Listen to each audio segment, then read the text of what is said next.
প্রতিনিয়ত যারা নির্বাচনের দাবি জানাচ্ছেন, আপনাদেরকে উদ্দেশ্য করে কথাগুলো বলছি।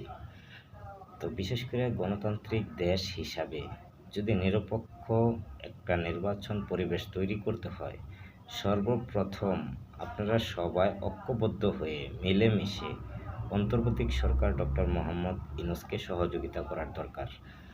কারণ আপনারা সবাই যখন ঐক্যবদ্ধ হইবেন, নাগরিকের অধিকার নাগরিককে ফিরিয়ে দিবেন, তো অটোমেটিক বাংলাদেশের নাগরিক প্রমাণ করে দিব যে কোন সরকার বাংলাদেশের জন্য যথেষ্ট। তো বিশেষ করে আপনারা তা না করে আপনারা করছেন উল্টোটা। তো আসলে উল্টোটা করা ঠিক না। দেশের স্বার্থে, জনগণের স্বার্থে নিরপেক্ষ নির্বাচন পরিবেশ তৈরি করতে হইলে সবাই মিলিতভাবে ঐক্যবদ্ধ হয়ে অন্তর্বর্তী সরকারকে সহযোগিতা করতে হবে যে এইভাবে নির্বাচনটা করলে পরিপূর্ণ নির্বাচন হবে, জনগণ স্বস্তিরে আসবে, জনগণ সন্তুষ্ট হবে।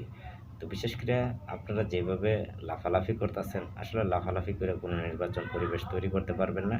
এতে আরও বাংলাদেশের ক্ষয়ক্ষতির মোকাবেলা হবে।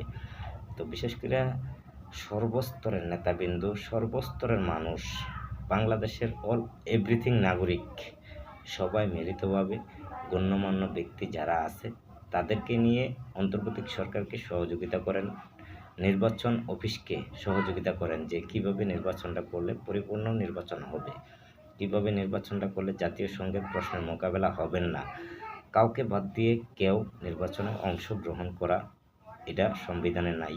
তো বিশেষ করে সবাই ঐক্যবদ্ধ হয়ে সবাই মিলিতভাবে নির্বাচন পরিবেশ তৈরি করুন।